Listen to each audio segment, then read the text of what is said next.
हमारे पंढरपुर के श्री नामदेव जी महाराज नित्य जाते और ठाकुर जी को जाकर के रोज बोलते, ठाकुर जी मेरे घर कभी जीमने आओ। श्री विठ्ठल भगवान ऐसे खड़े रहते। नामदेव जी रोज जाते, बोले मेरी मैया इतना बढ़िया प्रसाद बनाती है, ठाकुर जी जीमने आओ।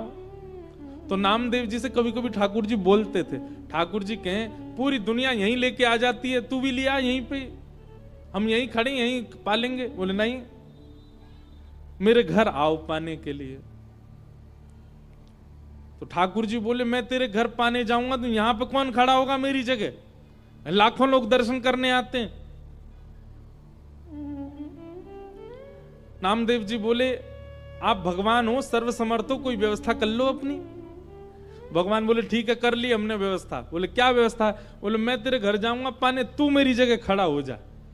नामदेव जी बोले ये कैसे हो सकता है? भगवान बोले सब हो जाएगा, बस आज एक काम करियो, रात्रि में जैसी शयन आरती हो, शयन आरती के बाद छुप जाइयो पीछे आके, देखो ठाकुर जी की लीला। ये सत्य घटना है श्री नामदेव जी महाराज की। नामदेव जी छुप गए। रात्रि में शयन आरती के बाद जैसे ही कपाट बंद हुए, ठाकुर जी तुरंत मूर्ति मंत्र खड़े थे, मूर्ति से सहज हो गए और सहज उतर गए अपने आसन से। और नामदेव जी कहा तुम खड़े हो जाओ। खड़े हो गए। नामदेव जी बोले ऐसे खड़े हो जाओ हमारी तरह। हो गए खड़े। अब ठाकुर जी उनका श्रृंगार कर रहे हैं, अपनी जैसी पगड़ी पहनाई, अपनी जैसे वस्त्र पहनाए, अपनी जैसे पूरे हाथ पाम कर दिए, कहीं से काजल ला करके हाथ पाम में लगा दी, बिल्कुल कारे बना दिए नामदेव जी। और नामदेव अब हम जा रहे हैं तुम्हारे घर प्रसाद पाने, 2-4 घंटा में मंगला आरती होगी, खड़े रहना यहीं पे। और सुनो 2-4 बातों का ध्यान रखना। क्या? ये सुबह सुबह पुजारी आकर के तुमको ठंडे ठंडे पानी से नवाएंगे, ठिठर मत जाना। अंदर से ठंडी लगे तो भी रोक लेना। नामदेव जी बोले वो कैसे रोकूंगा? बोले हम नहीं रोक रहे इतने साल से, रोज रोज हमको भी नवा देते हैं सुबह 4 बजे, हम भी तो अपनी कंपन होता रोकते हैं उसको। और सुनो फिर दूध से नवाएंगे तुमको, उसके बाद शहद डालेंगे तुम्हारे ऊपर। और फिर वहां कभी आप लोगों का अवसर मिले ना, एक बार जाइए पंढरपुर, साल में एक बार भारत के कोई तीर्थों में जाया करो, सब जगह दर्शन करो ठाकुर जी का कैसे विराज रहे हैं। तो कभी पंढरपुर जाओ तो हमारे कहने से वहां की काकड़ा आरती सुबह होती है 3:30 बजे, उसका दर्शन करना। काकड़ा आरती जो हमारे ब्रज में मंगला आरती होती है, वही वहां काकड़ा आरती। तो काकड़ा आरती में क्या करते हैं, दूध से जल से सबसे स्नान करने के बाद फिर ठाकुर जी को मुंह पे मक्खन लगा देते हैं, इतना सारा मक्खन मुंह पे। तो ठाकुर जी बोले स्नान आदि के बाद तुम्हारे मुंह पे मक्खन लगाया जाएगा, तुम्हारा मन तो करेगा कि मैं खा लूं, लेकिन जीभ निकालना नहीं बाहर, उसको लगे ही रहने देना। रामदेव जी बोले फिर तुम्हारा श्रृंगार होगा।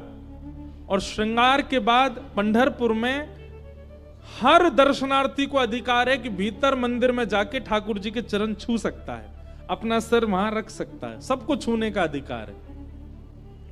बोले दुनिया भर के लोग तुम्हारे सामने आएंगे, सब लोग आकर के तुम्हारे चरणों में प्रणाम करेंगे, अपने दुख दर्द बताएंगे, सबकी सुन लेना, पूर्ण किसी की मत करना। तुमको दया भी आएगी, कोई रोता हुआ भी आएगा, कोई बहुत ज्यादा विचलित भी आएगा। नामदेव जी बोले क्यों पूरा नहीं करूं? वो सबका विधान बना हुआ है, वो सब काम हमारे लिए छोड़ दो, किसको क्या देना क्या नहीं देना। तुम बस कहीं ऐसा नहीं कि यहाँ खड़े होके कोई रोता हुआ आया उसके आंसू पोंछने लग जाओ, कहीं तुम जरा भी हिल गए तो पुजारी पंडा बहुत मारेंगे, सब कहेंगे कहां गए हमारे ठाकुर जी, कौन खड़ा हो गया आके। नामदेव जी बोले जो आ गया, बढ़िया निमंत्रण दिया भोजन का, मैं तो बंध गया यहाँ पे। बोले हाँ रोज आ जाते हो भोजन करने, आओ अब जा रहे हैं हम भोजन करने, खड़े रहो यहीं पे। और श्री पंडरीनाथ श्री साक्षात द्वारिकाधीश अर्धरात्रि में नामदेव के घर गए, अकेले द्वार खटखटाया, मां अंदर से चिल्लाती हुई ए नामा पूरे दिन मंदिर में पड़ा रहता, आधी रात में आता, सब सो रहे हैं यहां पर। जैसे ही द्वार खोल करके देखा, आहा सुंदर श्री पंडरीनाथ भगवान द्वार पर खड़े हैं, स्वर्ण का मुकुट पहना है, स्वर्ण के आभूषण पहने हैं, कंधे पर हाथ रख करके मधुर कटाक्ष नेत्र हैं ठाकुर जी के, मंद मंद मुस्कुरा रहे हैं। नामदेव जी की माता जी तो विट्ठल, हाँ मैया मैं ही आया हूं विट्ठल। नामदेव रोज निमंत्रण लेके आता, मेरे घर प्रसाद पाने आओ, मैं आ गया।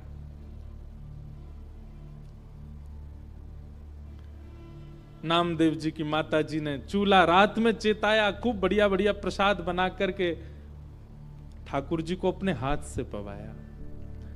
इतने में घंटे घड़ियाल बजने लगे, 3:30-4 बज गए, सुबह के मंगला आरती का समय हुआ। ठाकुर जी ने कहा मैया जल्दी करो। बोले क्या हो गया? अब आपको मंगला में जाना है? बोले मंगला में अब मैं तो व्यवस्था करके आया हूं वहां पे, लेकिन मुझे आज तक तो मैं दर्शन देता था काकड़ा आरती में, मंगला आरती में, आज मैं दर्शन करने जाऊंगा। मैया बोली क्या करूं? बोले काली सॉल लेके आओ। और मैया सॉल लेके आई। ठाकुर जी ने अपने मुकुट उकुट उतार करके, आभूषण उतार करके, और काली सॉल में बढ़िया स्वयं को लपेट लिया, किसी को पहचान में नहीं आवे। कारे कारे तो ठाकुर जी हैं, काली सॉल और ओढ़ ली। अब तो निकल पड़े, दौड़ के जा रहे हैं देखने के लिए नामदेव कैसा लग रहा है मेरे स्थान पर खड़ा होके।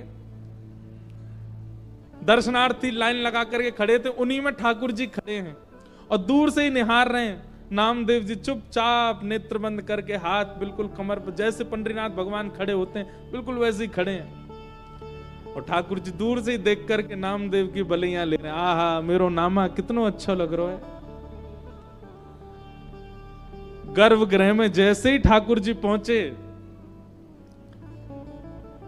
ठाकुर जी के आते ही नामदेव जी को पता चल गया कि ठाकुर जी आए हैं। सो नामदेव जी मन में सोचे सब प्रणाम कर रहे हैं, कि ठाकुर जी प्रणाम नहीं कर ले मुझको, मैं कैसे रोक पाऊंगा? ठाकुर जी प्रणाम कर रहे हैं।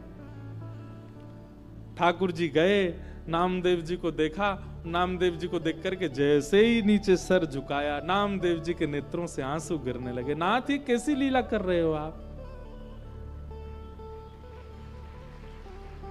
बलैया लेने लगे।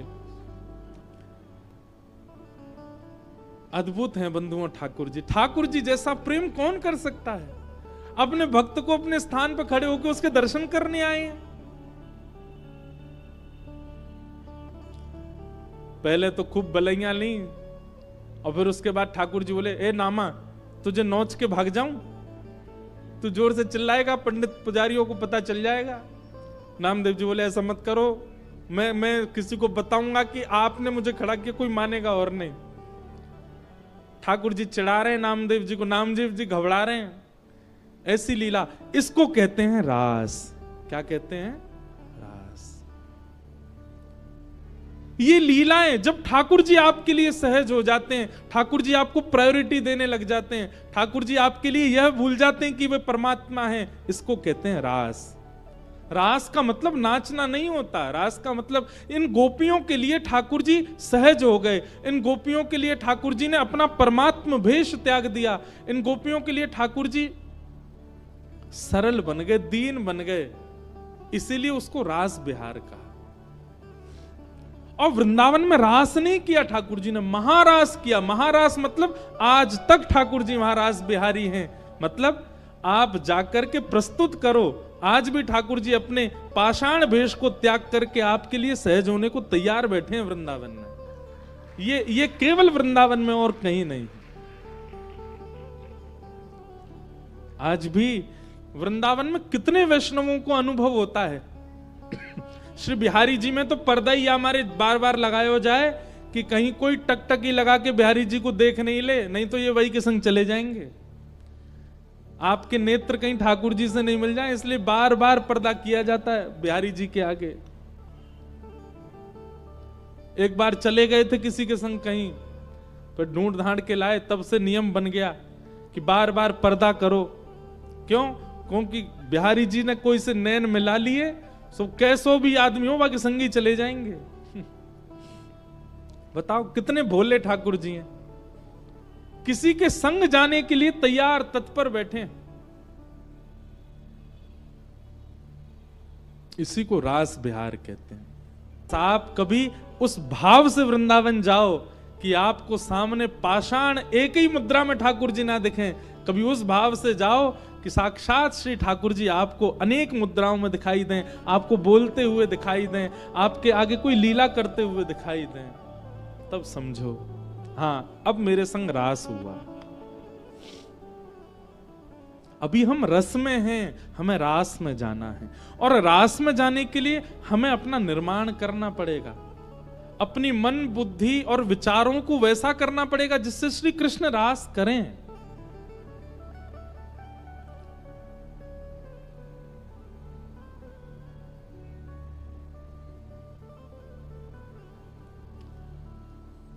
गोपियां अपने अपने घरों में, ये गोपियां सामान्य नहीं है बंधुओं, ये त्रेता युग के समस्त दंडकारण्य वन के संत हैं जो राम जी से मिलने की प्रतीक्षा कर रहे थे।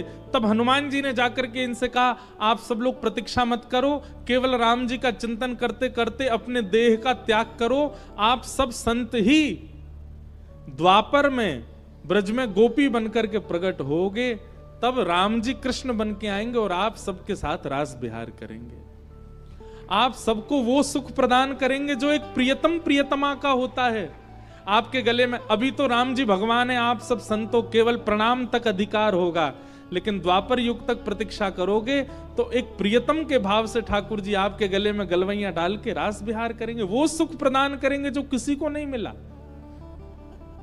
तब से दंडकारण्य वन के संत वही द्वापर में ब्रज की गोपी बनकर के आए, और जैसे ही कृष्ण प्रकट हुए नंदरानी के भवन में, गोपियों ने जैसे ही श्री कृष्ण को देखा, नन्हे से कन्हैया को देखते ही सब गोपियों को याद आ गया कि अरे हम तो पूर्व जन्म के संत हैं और ये साक्षात राम जी ही कृष्ण बनकर के आए हैं हमारे साथ रास विहार के लिए। अब सब गोपियां प्रतीक्षा कर रही हैं ये कब उस भाव में आएंगे कि हमारे साथ रास करें, और आज वही दिन आया।